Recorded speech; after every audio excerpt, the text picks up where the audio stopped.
Good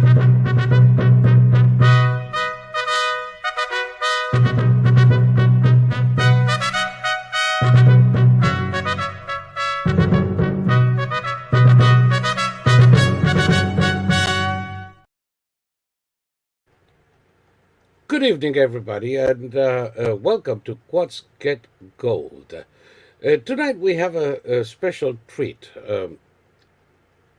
J.Lawrence Cunningham, and I'm going to ask him to introduce himself because if I read you his bio, we'll probably end the show before I'm done.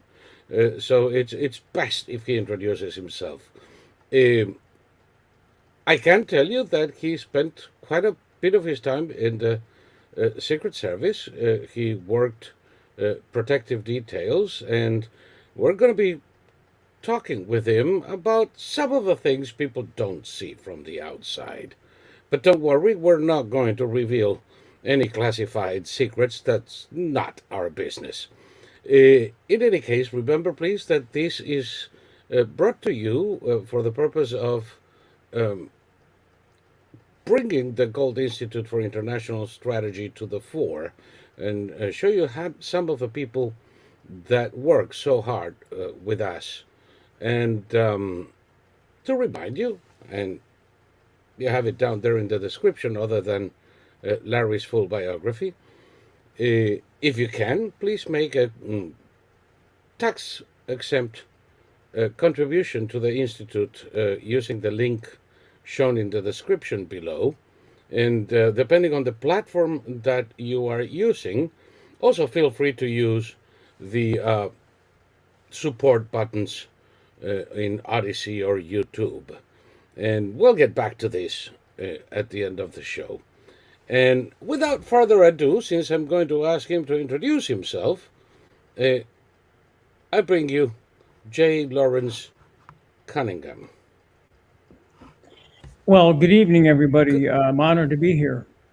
Um, as Saul mentioned, my name is Larry Cunningham, and I was asked to speak a little bit about the old days, specifically about leadership among folks we knew from years ago. And I think it's timely because there are many elements of leadership that I think many of us would like to see more of in this era, this new era, so to speak. So, to give you a little background on where I base my philosophy and my information on, I spent 20 years in the U.S. Secret Service. Prior to that, I was in the school system developing curricula for various elements of education, vocational education.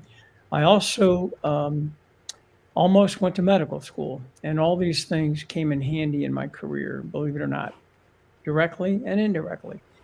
So I spent my first part of my career in the Secret Service in the field, which most agents do, and they learn basic laws of arrest, testifying, gathering evidence, and making cases for the U.S. Attorney. Another assignment I had after that was our Office of Training, and I developed curricula for in-service and new agents and the leadership in the Secret Service at that time.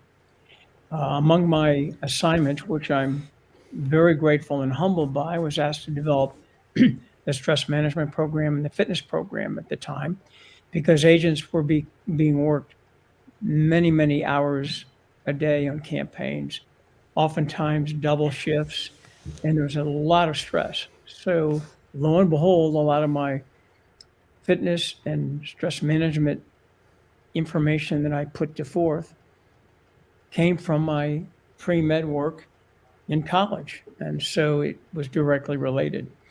I spent 4 years in our training area, our training academy.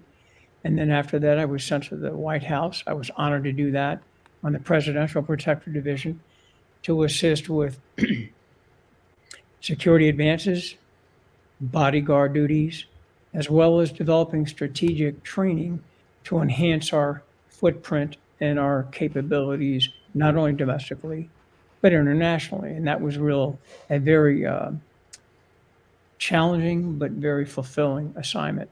After that, I was sent to San Jose, California, as the agent in charge, and I developed a lot of precedent-setting cases there, computer hacking, access device fraud, as well as a number of new protective protocols and algorithms to help us protect individuals, again, not only domestically, but abroad.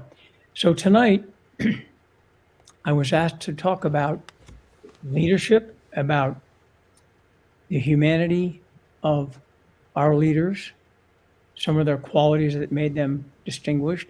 And I had to think right away of Ronald Reagan. There's many in history, but I have firsthand knowledge of my experience with that President, Ronald Reagan, and I'm happy to share that with you tonight. Great. We had a discussion once when I told you the time that I met President Reagan. I was a tour guide in Washington, and I used to take, as a student, I would take groups on weekends to D.C. And we used to take them on tours of the White House back in the day where things were far more open than now. And after you did it a few times, everybody knew you, so they would allow me to bring in my groups without having to wait for a White House tour guide. So I would just go up and walk people through the usual routine, going to the red room, the green room, the state room. And one day, as I was coming into the green room, there was a man reading in the sofa, and he got up when we came in, and to my surprise and that of everybody around, it was President Reagan. And I came to learn that he did it more than once, just to come out and meet with people and talk to people and find out, how they felt. Kind of like reconnecting with the real America. There was a humanity side to him that I had never suspected by reading newspapers and watching the news. It was like having a conversation with your own grandfather. Do you know him to have done these things with some frequency? Yes, I did, and I'm glad you mentioned the humanity part. I was struck by his humanity also. When I was asked to discuss these things and have a nice chat with all of you this evening, I was thinking about three things, and I thought I would frame everything in this way. The first thing I was going to talk about, and will talk about, is leadership. The second thing, humanity. And thirdly, citizenship. And I've been around a number of years. I've spent 20 years in the Secret Service and 29 years in the private sector, interfacing with all sorts of law enforcement, military, corporate heads, bureaucrats, other politicians, not only internationally, but domestically as well. And I come across key things that impress me. And I'm always looking for what makes an effective person, an effective leader. And that's kind of the theme I want to create here this evening in terms of leadership. And when you think of Ronald Reagan, people talk about his leadership in the context of leading with strength. But it's much more nuanced than that. It's a lot more involved than that. He did have strength, but he also had humility. And he had a way of getting things done in a way that sort of garnered and fostered a team. He famously said one time, it's amazing what someone can accomplish if they don't really care who gets credit for it. And after I observed him a lot, I realized what he meant. And what I believe he meant was, if you're concerned about getting ahead of someone else or getting more credit than someone else, you've made it a personal thing. He was not doing it for personal reasons. He was doing it for the good of the country. He loved and still loves from heaven, America. And his idea of leadership was creating a team that willingly did everything for the purpose of improving things, not to get a medal, not to get ahead, but to make a difference. And that, to me, was his cornerstone strength. He exhibited that in many ways. I'll give you a few quick examples. Many of you recall the Challenger disaster. I happened to be in Grenada doing a security advance for President Reagan at the time. And I remember how appalled and sad the entire scenario was when the capsule exploded well above the Cape Canaveral there, or Cape Kennedy at the time. And I can recall that Reagan resisted getting mad. You could tell he was visibly upset, and he even commented that if I find out that someone was taking shortcuts and created cheaper elements or didn't do enough R&D to really make sure this could be successful, heads are going to roll. He calmed down. I noticed how he did that, and he said to himself and said to his cabinet, what we're going to do is we're going to do a study on this and find out what the root causes of this were. If I learned nothing else from him, I learned that when you're upset, you're inclined to say things and do things you might regret. He showed enormous restraint, and in that process, he was able to sort things out and get to the truth. He knew that a good team was the key to success. And the long story short, for about a week and a half at the White House, he brought in all the historians from NASA, a lot of the R&D, the research and development folks, the leaders, the managers. And at the end of the day, he even looked at the progress of the space race. And after he was given 3 good options or 3 viable possibilities, then he would make a decision. And that's pretty much characterizes the way he led our country for those 2 terms. He wanted to get as much information as he could, think about it, come up with 3 options, and then make a decision. And that characterized his approach and so forth. So even though he didn't come on like a macho go-getter in terms of the classic sense of yelling and screaming, Yes. being very You mean the French press were wrong? They probably were. I can tell you, because he was. He wasn't the elephant in the crystal shop. No, he was not. He was not. And You know why I'm saying that? yes, I give Because you. Go ahead. you remember how the press in Europe and the U.S. portrayed him at the time, Yes. and I came to realize, in some cases years after the fact, how dead wrong they were. Yes, sometimes a narrative that suits a story takes root and prevails, but it's not always the case. I can recall there was a period of time when I was assigned to President Ford. I was younger, quite a bit younger then. I was one of his skiers. I did a lot of security work when he skied, and he got a horrible rap in terms of being bumbling and sloppy. Oh. It was just simply not true. They caught him. Let me guess. He was one of the most intelligent people ever to set foot in the White House. Yes. One of the most intellectual presidents we ever had, and an athlete of the first order. And Absolutely. suddenly he was a bumbling fool. Exactly. And it fit a certain narrative that someone wanted to promote. But I can tell you, I skied with him. Very capable skier, very athletic and down to earth, and also very objective in terms of the way he handled things. So that gives you one example. Let me give you some other examples that might be of interest. It sort of illustrates his leadership qualities.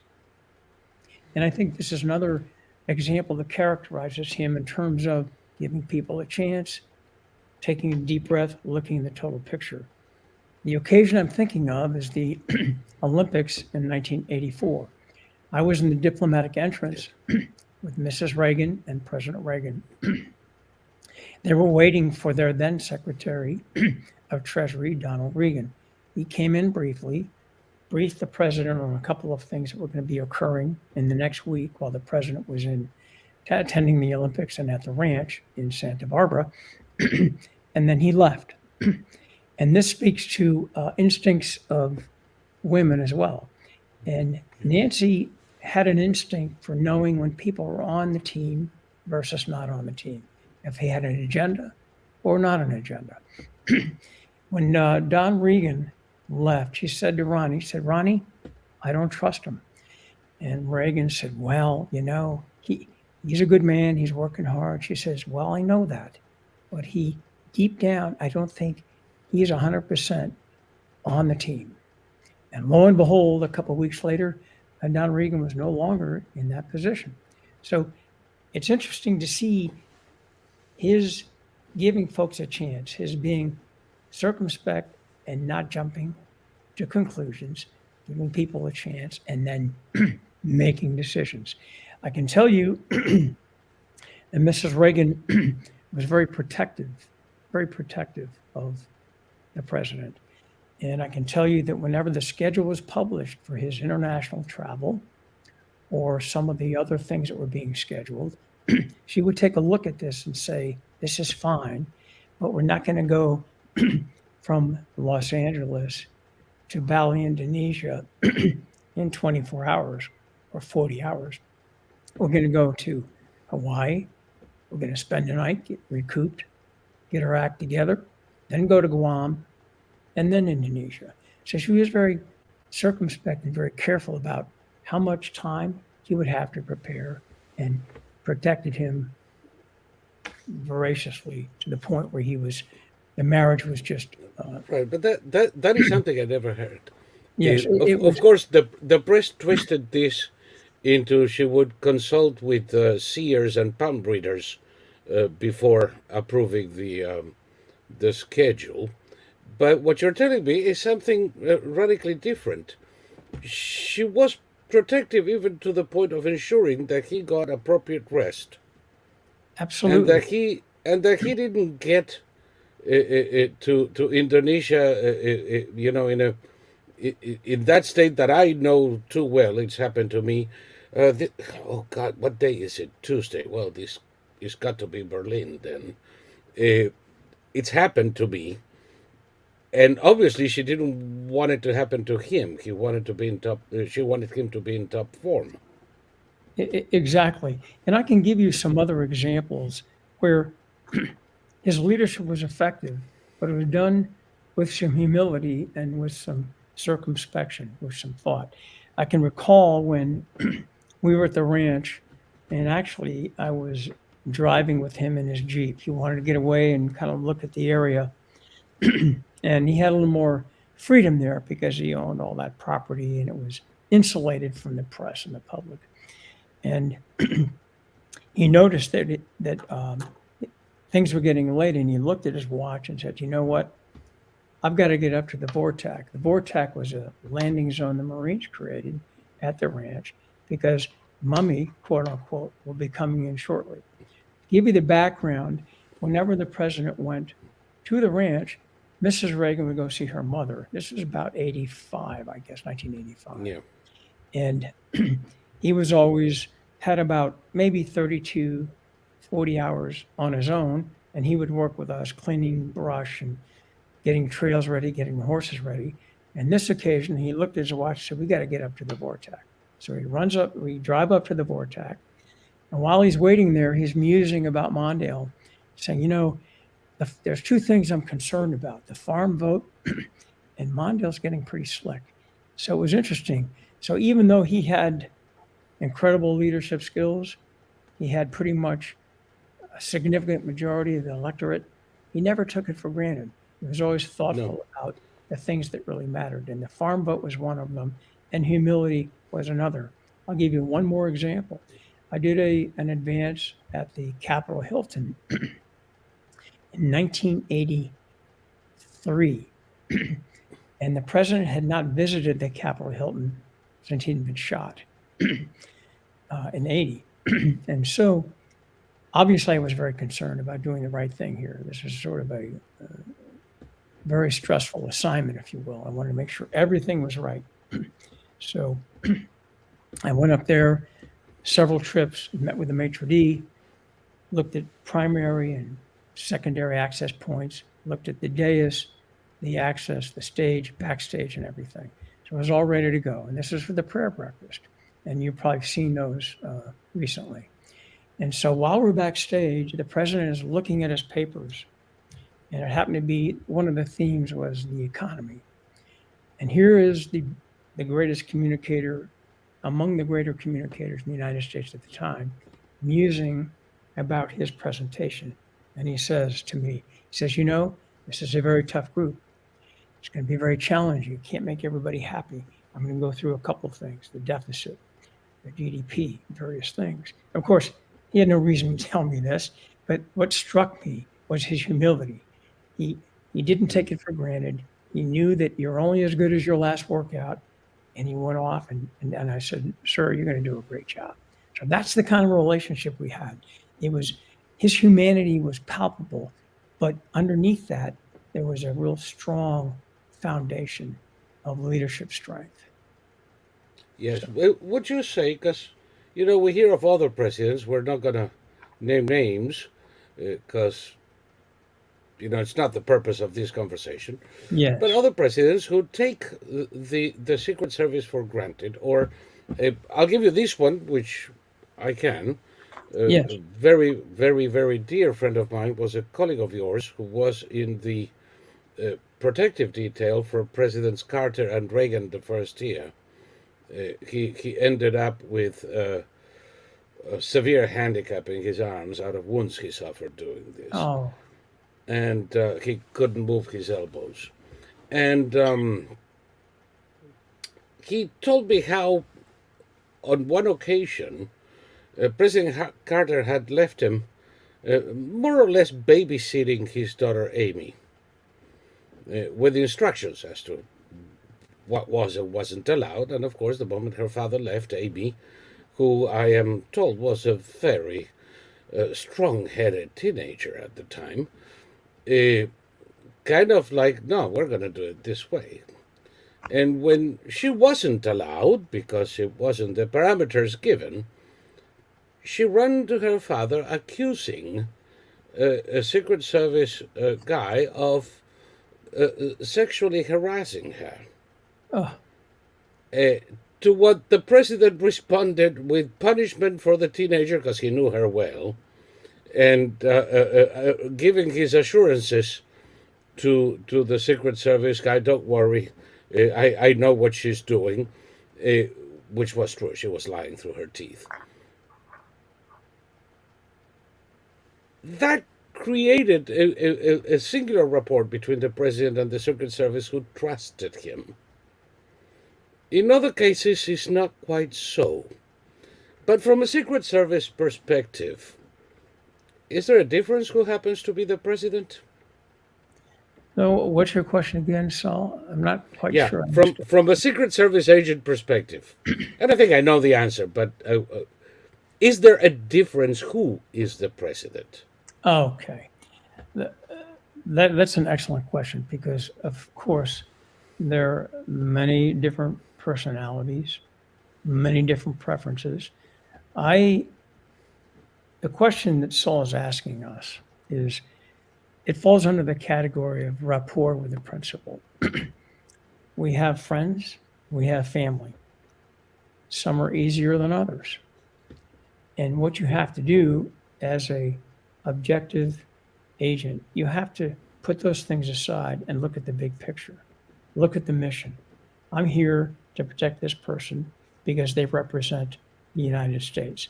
Their survival, their ability to function objectively and fairly is basically the purview of us protecting that person. Whether they're fair objective is kind of beside the point, I guess, from a perspective of whomever is asking. But what we do as much as possible is to provide the best environment for them to work freely in support of their mission to basically legislate in their respective positions. Some are harder than others, of course. It's like a marriage. Sometimes it's easier, sometimes it isn't. But we put that aside, much like police do when they get a 911 call. It could be a perpetrator, it could be an assailant, or it could be a citizen. But when they get the call to respond, they put all that aside and they respond objectively. So I would describe that as an objective, protective philosophy. And everyone I knew did that to a fault. Now, of course, sometimes there were little complaints in the background. This person is asking us to do too much, or sometimes they're a little bit obnoxious, but that's personalities. We put that aside and maintain objectivity and professionalism. I have to say, I'm honored to have been involved because I never saw professionalism tested so much and to be surviving so consistently in my 20-year career. It is. And I don't have to say that some of the people that I know in the service, I knew afterwards that some of them were Republicans, some of them were Democrats. But while they were in the service, it was impossible to tell. Right. They just wouldn't talk about politics at all. And I think they would systematically put aside any ideological or political differences or even personal, let's say, grievances. And they would put it completely aside and were ready to take a bullet for this guy. Well, and that's it. I mean, that really says it in a nutshell. And again, I was very fortunate because I had, in my humble opinion, one of the best protectees on the planet. Very fortunate. I did protect others. I protected in different levels, in different contexts. With Carter, Nixon briefly, certainly Ford, and their children.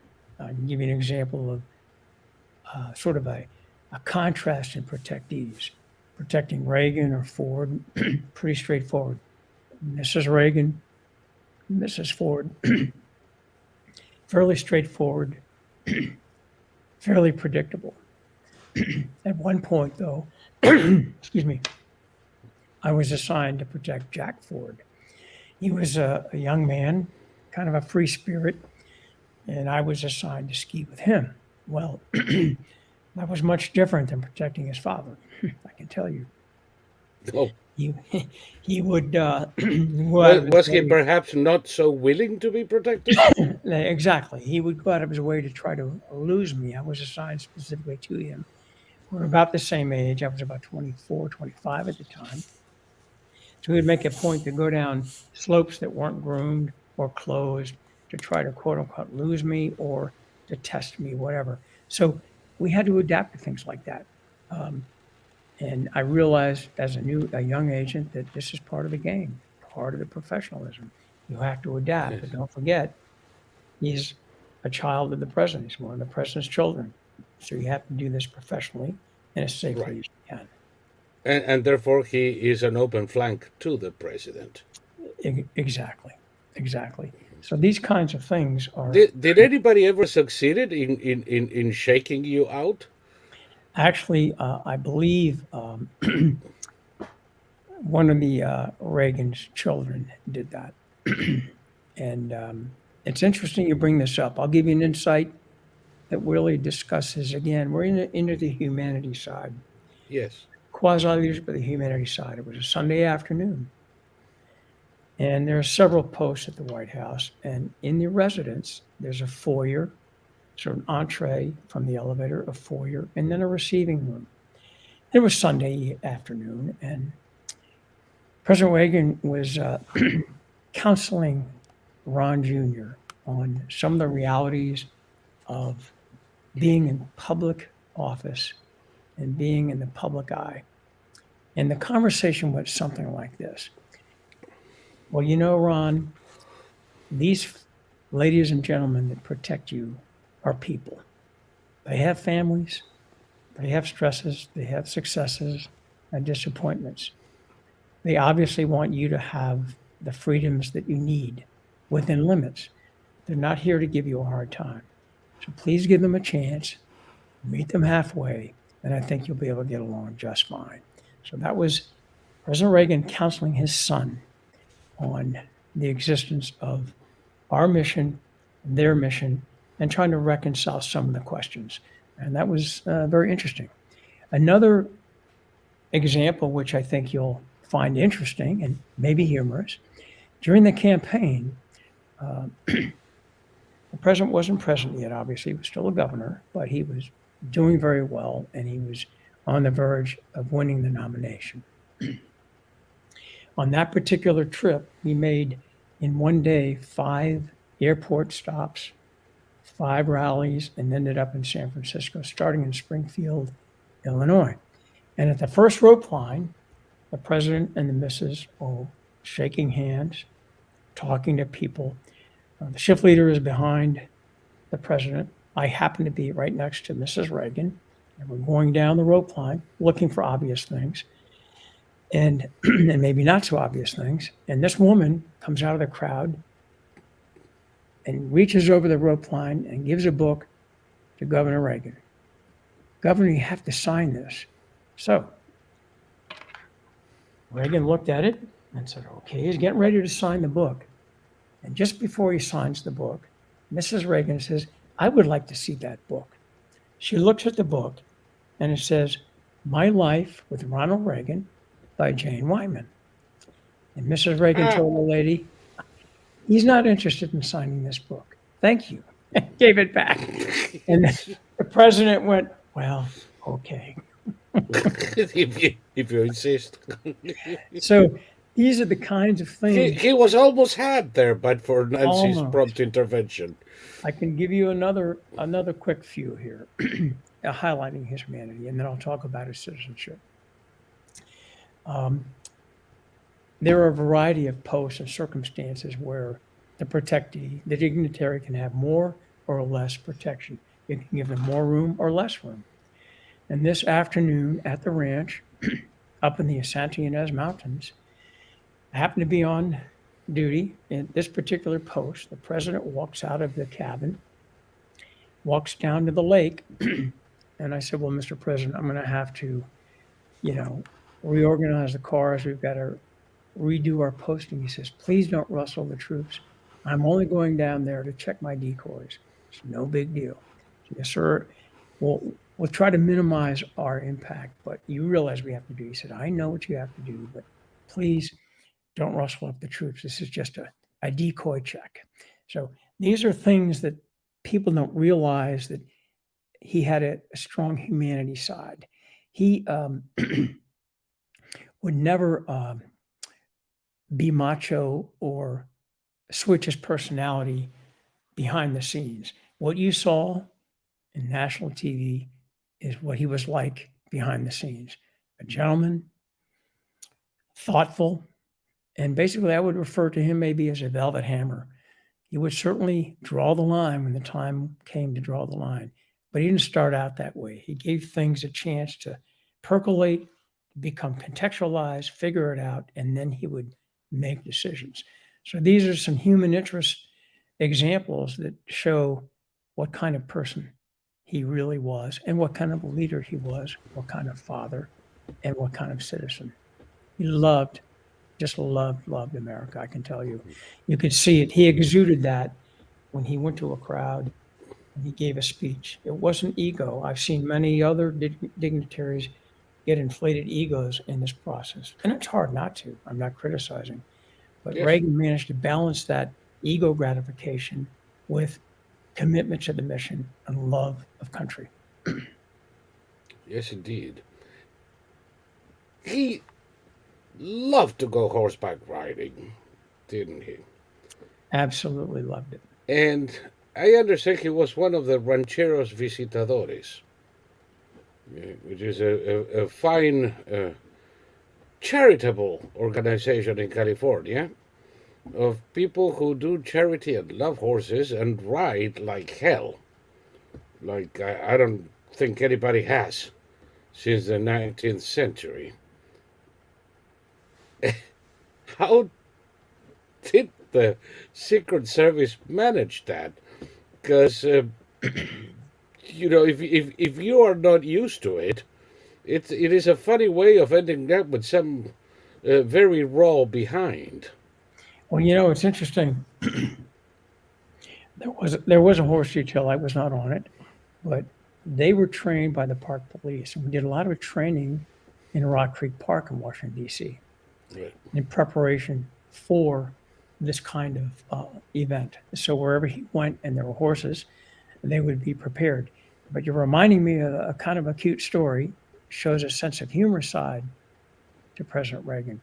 You remember when the Graham-Rudman policies are coming into place and the government was scaling back and trying to save money? Yes. Well, Joe Petro, who was one of my supervisors, was one of the lead horsemen. And one day, kind of as a joke, he was talking to the president and said, well, we are under the auspices now and under regulation of cutting things back. We have to economize a little bit more. So I just want you to be prepared for that. In our delivery of our protection and so forth, our horseback riding, we're going to be on the economy, venue right now. So just about that time, two of the horsemen walked around the corner of the barn, but they were on the same horse. So two agents were on the same horse. He got a big kick out of that. He had the Of best sense course. of humor. He loved it. He said, "You guys are pretty."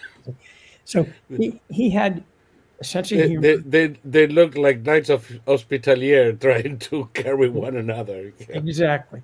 So those are little anecdotes. I'll give you one more, which kind of speaks to his humility and his sense of humor at the same time.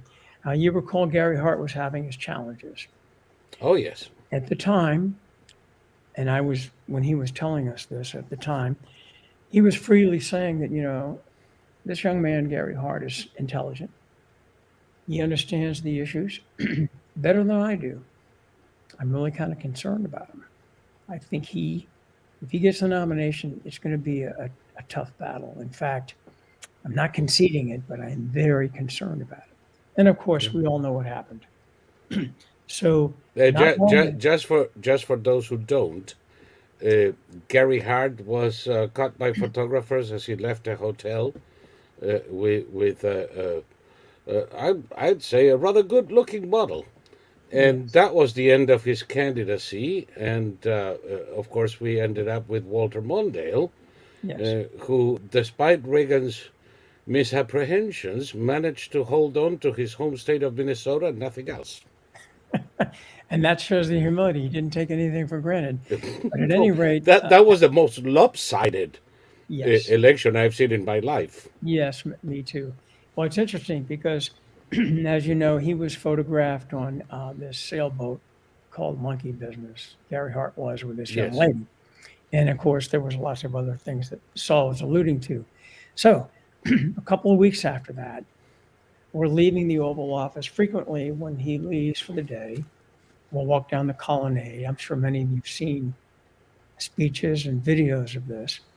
And one of his staffers, we would never ask questions like this, but one of his staffers tried to get a little humor out of him, asked him, he says, well, what do you think about Gary Hart? What in the world? What do you think about that? And the president thought for a moment, kind of shook his head and smiled and said, well, boys will be boys, but boys won't be president. And of course, there's lots of folks that weren't there for that discussion. Leave it there. Yes. By the way, one thing that Gary Hart, I'm sure, must have thought about long is that 80 years after these events, that would have been no longer an issue. That's right. That's right. Because things changed dramatically in '92. Right. And Reagan was right. Gary Hart was a singular man. I have to say that while I disagree with a great many things he says, he also had a very interesting and intelligent approach to many others. He did. And I've read a lot of Just documents. about the time that the country changed, he came out with the Minutemen, That's right. a very rational argument. Agree or disagree with it is still a very rational argument. Right. That is the kind of argument that is sorely missing in politics.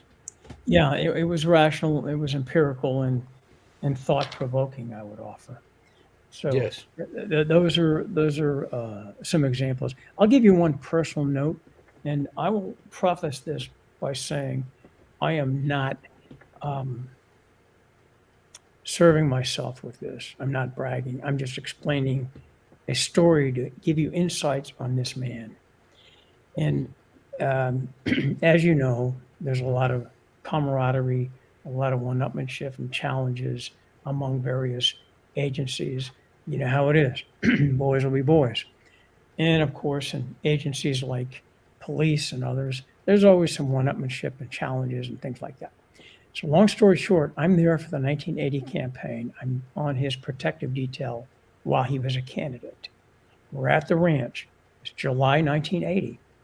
He just won the nomination in Michigan, and he's resting at the ranch. He's actually getting ready to ride his horse.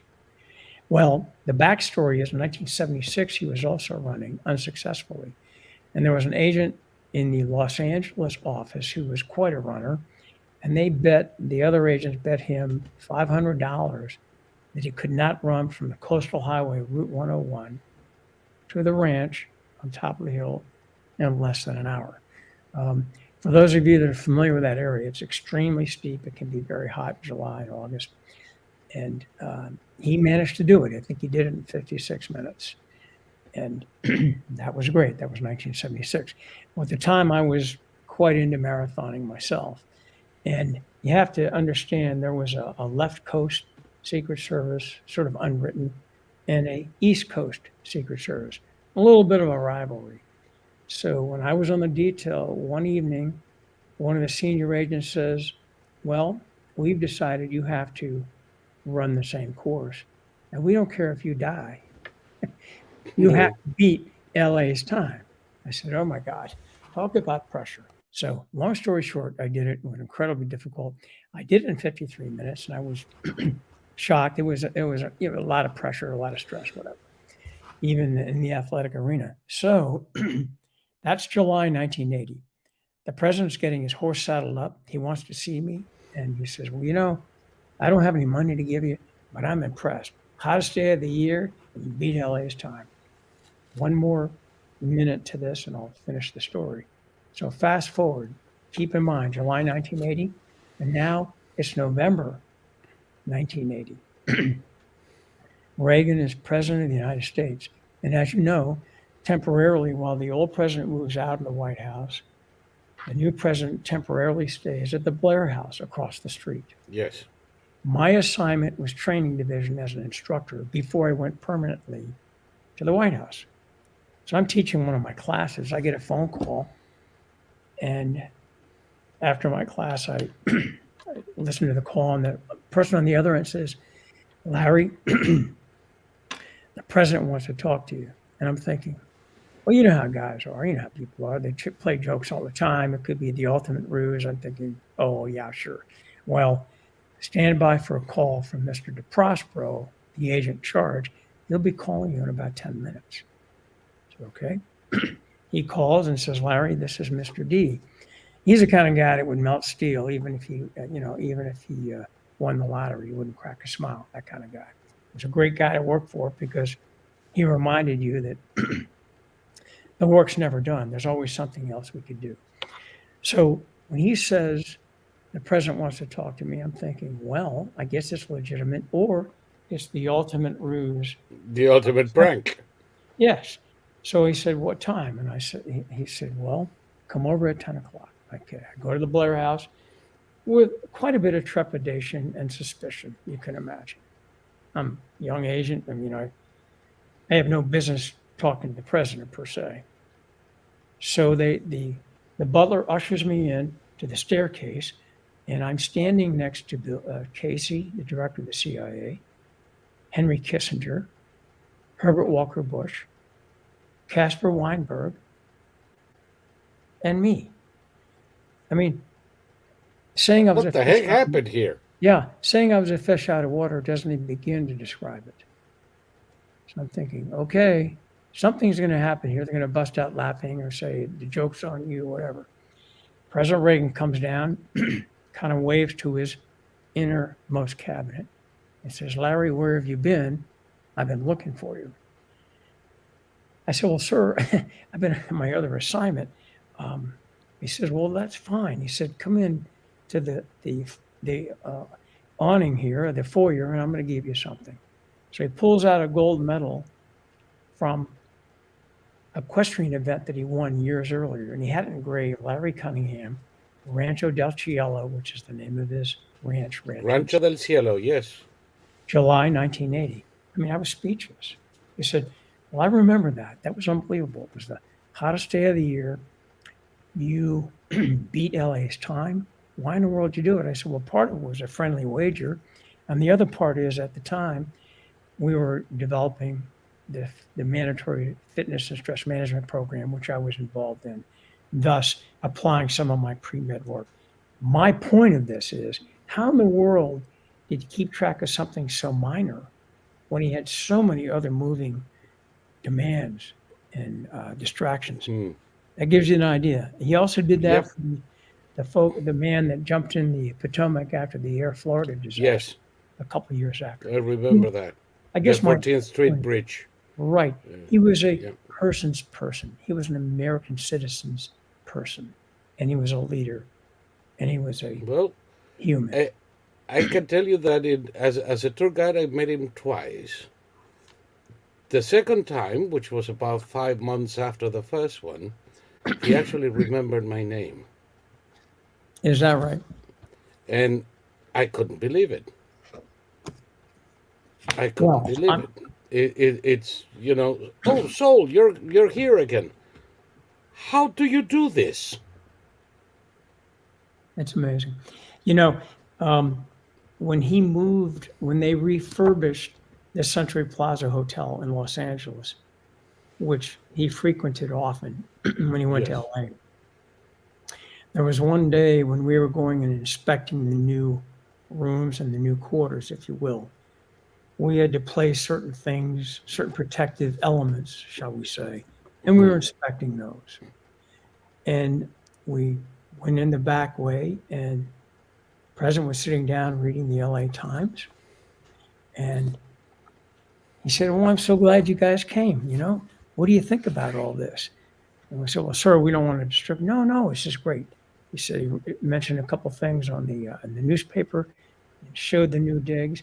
I mean, it was as though he was like just a friend in a new place. He was very proud of his new house, kind of thing. Yeah. Very human. One other thing, Very. and then I'll read a summary, and then we'll ask questions if you like or conclude. But I can tell you, Sundays, we typically would fly from Andrews to Santa Monica Yep. and then go up to the ranch. And there was one Sunday afternoon, it was about a 5-hour flight. We were still using Kennedy's jet, Yes. which now is at the museum, Right. That was the 707. the 707. It could make the trip in a little less than 5 hours.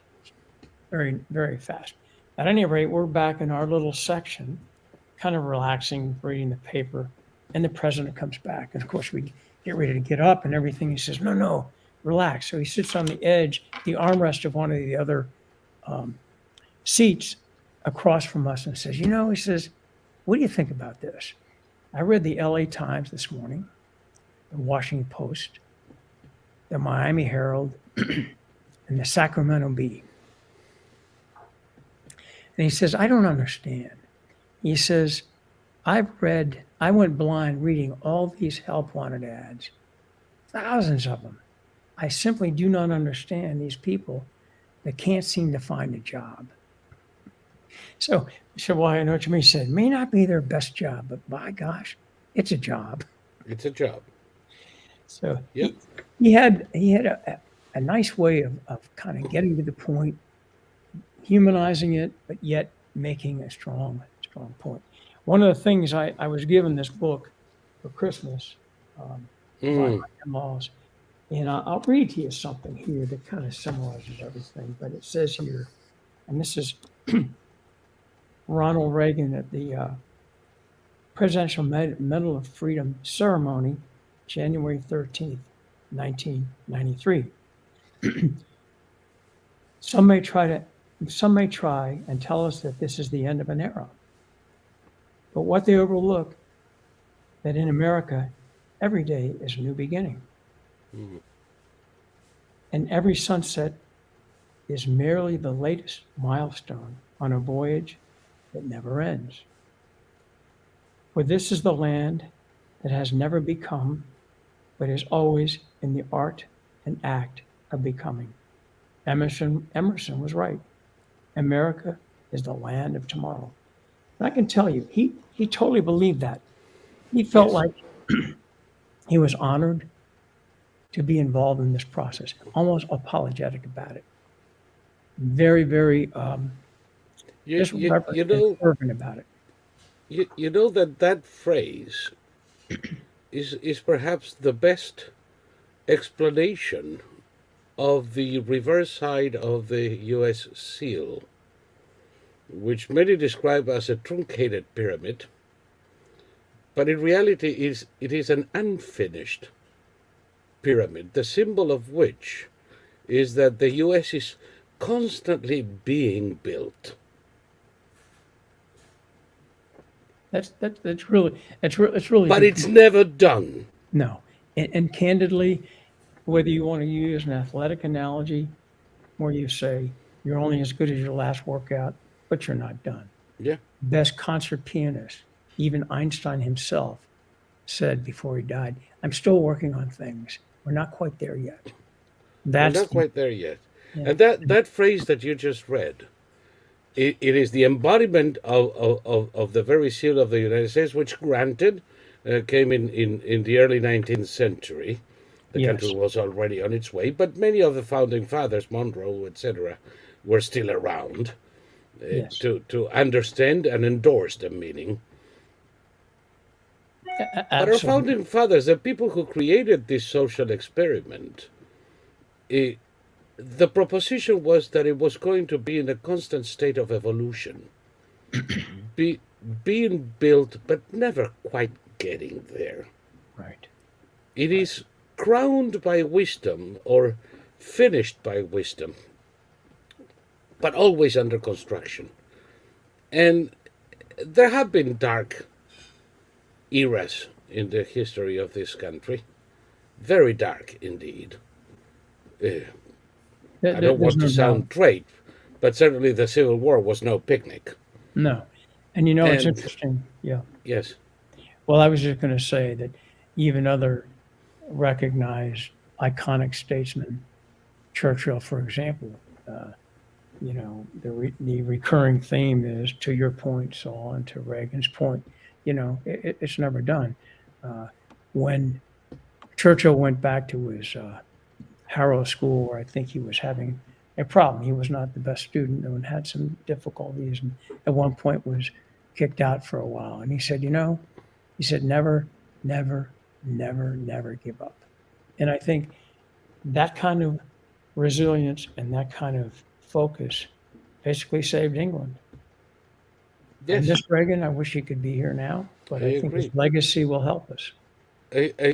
I wish his message was thrown back in the fore again. Um, what would you think he would say to people who think that America is done? That the latest scandal is the last one? Uh, Knowing him as I do, I think he would say, look, this is a dark period, but America is like no other. And he would invoke many of the examples you gave, whether it's World War I, World War II, Spanish American War, basically the Revolutionary War. He would say, and he'd refer to Gettysburg too. I was just up there the other day. He said, the thing that makes us different, the thing that separates us, is that we are continuing evolving. We continue to learn from mistakes. We made many, we'll continue to make them. But the key thing is we don't give up and we regroup and come back. And I think any enemy that we may have, whatever they're thinking, they've underestimated that if they try anything more. I would submit that to you. Yes, I'd say it's the spirit of John Paul Jones. Yes. We haven't yet begun to fight. Yep. But it's Reagan grew on me. At the very beginning, I was very much influenced by those press reports. The semi literate cowboy that was going to get us into World War III. Have you heard that recently, by the way? It, it's they've been threatening with this for 50 years and people still fall for it. When people ask me how come I fell for it in 1980, my answer is I was young, ignorant, and stupid. What is your excuse now? You know, uh, speaking of being on the brink of the unthinkable, that was another quality I saw firsthand in terms of his Yes, ability to disarm things. It was his manner, his sincere handshake, his mannerisms. yes, He would open the door to discussion, and in the process, it was in the context of disarming things. He would take it away from that and very briefly humanize it. So now you're at a personal level, you're recognizing humanity, and now let's discuss things. It was yes. that unique nuance that I think separated him from many others that I know nobody who, having met him, left but a friend of his. try. That humanity was overwhelming. Even if you disagreed with the man, you couldn't help but love him. Speaking of which, there were some folks on the other side that he would frequently have lunch with, golf Yeah. with, and discuss things with, and genuinely smile and discuss some fairly contentious things, but Oh, do it with Tip a O'Neill smile. Yes, on a regular basis. right, But exactly. you know when I began to really admire the guy at the Reagan Library, when I looked at his manuscript speeches, Yes, and even the typed ones with his handwriting correcting and changing phrases and always in a very precise way. And then I realized that contrary to press reports, he wasn't somebody else's mouthpiece. that's right. This was the product of his brain. That's right. And it was a beautiful brain and a grasp of the world that few could match. And anybody who goes to the Reagan Library today and takes a look at the original drafts of his speeches will come to realize that it was the product of his intellect and no one else's. Right. Infused with that wonderful Midwestern respect God, hard work upbringing. Oh, yes. It was very, it was readily apparent. But I can tell you, you could feel tension in many of the events that I went to, and then Mm. completely disarming it. I did the security advance at the Omaha Beach Normandy Oh, yes. Cemetery for the 1984 visit, the 40th anniversary. Yes. And he had a way of really creating unity among all the visitors, all the heads of state during his speech, more than any of the others. I've seen others since, of course. And people came away with sort of a galvanized reconciliation, even beyond what had happened 40 years earlier. It was just Yes. really incredible to see it. And many people don't realize, but when he did that, there were many survivors still Yes, around. yes. And he is the first one that actually began to close the wounds. It's interesting you say that, Saul, because I had been there for the 40th, obviously. I knew it intimately. I worked on it for 3 weeks. A lot of protocol, lots of arrangements. And then I was there for the 50th and the 60th and the 70th. I have a relative that died that morning, so I have a Mm. familial and a sacred patriotic interest in that. But I can recall that in 1984, the Germans either weren't invited or didn't feel welcome, so they didn't come. But when we were getting So he ready, went there. yes, when they get that, when we looked at the arrangements and saw all the wreaths, there was a very discreet wreath from the Germans laid there.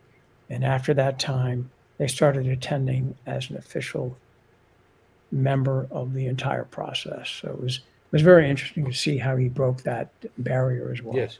Well, I'll tell you one thing that you probably learned as well. The Germans were never invited to celebrations of the end of World War II or anniversaries of D-Day, they were never invited. Right. Period. End of story. They were still the enemy as far as these commemorations were concerned. It was Reagan who broke the ice both ways. First, by inviting them to be present at commemorations of D-Day, and by going himself to lay a wreath at a German cemetery In Bitburg, I recall. in Bitburg. Yes. And, And I remember how everybody squealed at the time, and I thought the man is a genius. it's interesting you say that because it was on my list of something to talk about, but you're absolutely right. That just goes to show how disarming and sort of forward thinking and looking at the big picture he was. In the big picture, the humanity has to prevail. We have to go beyond these things. We have to unify. And I think, I was younger then, but those kind of lessons resonated with me, and I can see them plain as day in retrospect. Yeah, those are the things that brought me around to him. And if you'll permit me to end on a joke, if you will, Please. this is ladies and gentlemen, in jest, because nowadays you have to put subtitles to humor, because there are many people out there who live in constant fear that somebody may have a laugh. Uh, but Reagan was right. If we could forgive the French, we might as well forgive the Germans. But anyway, He would laugh a lot about that. He really would. That's great. it would. One day we're going to talk also about another thing that surprised me after the fact with George Shultz, Yes. who was one of the most misunderstood secretaries of state that we had. And it was sitting with him at the Waldorf in New York that I learned that, well, everybody was criticizing him. It's the Bechtel government is the big corporations that they want to create nuclear Armageddon. And his single obsession was to do away with nuclear weapons. Is the thing he went to sleep with and woke up to every day. How do we eliminate the nuclear threat? Almost a monomaniacal obsession. And nobody knows that to this day. It's interesting. That's kind of news to me. I having been in our training academy and having to do many briefings, security briefings in my assignments, doing security advances, I always felt like he was so good on his feet, gave a very succinct, powerful presentation with the right emphasis, the right inflection. I really liked the way he delivered, and I always thought about that. And it was substantive as well. Always. All right. We have survived an hour. And of course, I wish we could talk for another. But then again, there will be other opportunities in the future, I hope. Well, to the audience, I'm honored to share some little experiences that humanize one of our iconic leaders. And I say that with sincerity. A Renaissance man, a Renaissance leader. And I think looking back in history, the more we look back, the more we're going to appreciate that type of leadership in our era. Yes. And may he had been right, because if he was right, we will have that type of leadership again and again Yes, when most needed. to paraphrase what he said earlier, we'll still be that beacon of light, that shining city on the hill. He was quoting loosely John Winthrop. Yes. His discourse when the Puritans arrived on the Arabella. He gave them a kind of motivational speech about what they were about to build. Right. And it was a New England, a New Jerusalem, a shining beacon upon a hill, so mankind can find its way. And that's what America is. since then, not since 1619, but since 1618, when Thank these folks arrived, Right. and and Ronald Reagan recognized that more than any other leader, I believe, since the 1830s. Well, But hopefully we'll have more. yes. Well, thank you again very much to our audience. And also, I have to tell you, since I was asked to join the Gold Foundation, I've even expanded my horizons even more, learn how to think even more critically and more expansively. So it's a win-win for everyone. Thank you so much. We appreciate your experience, your input, and I have to say, let me see if I can say that without giving up the ship. But I know it's been a harried day for you, and I very much appreciate you taking the time to do this with us. Well, it's about From my service heart. and giving back, and any opportunity I can do that, I will do it. This is not about me; it's about all of us. So, thank you. Yep.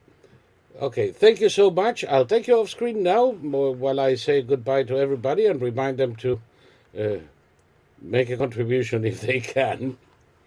But thank you, Larry, so much, and I'll be here a little bit longer. But if not, I'll get in touch with you as soon as possible. Well, God bless and stay Thank safe. you. You too. And ladies and gentlemen, thank you so much for watching. I hope that, as I have, you have come with a more nuanced knowledge of Ronald Reagan and what it takes to protect the president. And look forward to seeing you next week for another hour of Quods Get Gold. And again, if you like what you see, please click on subscribe and notifications. And in the channels where we have memberships, please join us as a member. There will be exclusive content for members from time to time. And until next week, thank you very much. Good night.